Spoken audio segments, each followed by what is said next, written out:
مٹا دے اپنی ہستی کو اگر کچھ نام چاہتا ہے، مٹا دے اپنی ہستی کو اگر کچھ نام چاہتا ہے، کہ دانا خاک میں مل کر ہی گلے گلزار بنتا ہے۔ اللہ تعالیٰ نے پارے 12 میں سورہ یوسف کو بیان کیا ہے۔ سورہ یوسف کے واقعات کو، حضرت یوسف علیہ السلام کے اس واقعے کو ہم بارہا سنتے رہتے ہیں، لیکن ہم نے کبھی غور نہیں کیا کہ اس میں اللہ تعالیٰ بندے کو کیا سمجھانا چاہ رہے ہیں، اس میں اللہ تعالیٰ ایسی کیا کیا نصیحتیں چھپا کر رکھی ہیں۔ مختصر سی نصیحتیں میں آپ کے سامنے عرض کرنا چاہتا ہوں۔ پہلی نصیحت سورہ یوسف سے ہمیں یہ ملتی ہے کہ اپنے خواب، اپنے ارادے، اپنے بلندی کے جو بھی پہنچنے کے وسائل ہیں وہ ہر کسی کے سامنے بیان نہ کریں، کیونکہ ہر سننے والا اچھی سوچ سے نہیں سنتا۔ اگر سننے والے کے اندر کچھ حسد پیدا ہو جائے یا اس کے اندر کوئی شرارت یا کوئی نظر لگ جائے تو آپ کے ارادے، آپ کے خواب ادھورے رہ جائیں گے۔ تو ہر کسی کے سامنے اپنے بلند ارادوں کو بیان نہیں کرنا چاہیے۔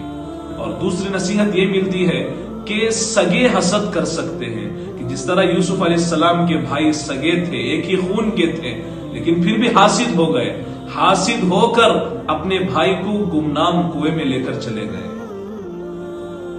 تیسری یہ نصیحت ملتی ہے کہ اگر کچھ بڑا بننا ہے، کچھ نام کمانا ہے، تو اپنے آپ کی عزت کو مٹانا ہے، کہ وقت کے نبی بننے والے ہیں حضرت یوسف علیہ السلام، ان کے بولی لگ رہی ہے مصر کے بازار میں، خرید و فروخت چل رہا ہے۔ اب اس کے بعد بارسا پر تہمت لگ جاتی ہے، جس طرح حضرت یوسف علیہ السلام پر تہمت لگی تھی کہ انہوں نے عزیز مصر کی بیوی کے ساتھ برا کام کیا تھا، تو پارسا پر، نیک انسان پر تہمت لگ جاتی ہے۔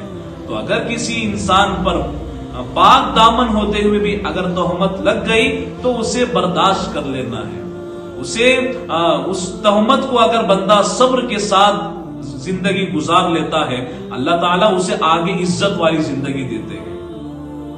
بلا وجہ قید میں بھی جانا پڑتا ہے، کہ جس طرح حضرت یوسف علیہ السلام کو بغیر کسی جرم کے قید میں ڈال دیا گیا۔ انہوں نے پسند کیا تھا کہ اب قید خانہ ہی میرے لیے بہتر ہے، تو تقریباً بعض کتابوں میں لگا تقریباً 7 سال جیل میں تھے۔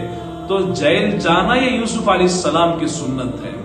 اب جو بندہ، جس طرح حضرت یوسف علیہ السلام نے بچپن سے لے کر بڑے ہونے تک جتنی تکلیفوں کا انہوں نے سامنا کیا، آزمائشوں پر سامنا کیا، استقامت کے ساتھ انہوں نے اللہ تعالیٰ کی ان آزمائشوں پر جمے رہے، اللہ نے کیا مقام دیا؟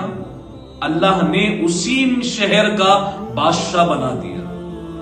تو اگر ہماری زندگی میں اگر اللہ تعالیٰ کی طرف سے کوئی آزمائش آ جائے، کوئی مصیبت آ جائے، پریشانی آ جائے، اگر ہم اسے خوشی خوشی اس آزمائش پر جمے رہیں گے استقامت کے ساتھ، اللہ تعالیٰ ایسے مقامات ہمیں عطا کریں گے کہ ہم اس مقامات کا تصور بھی نہیں کر سکتے۔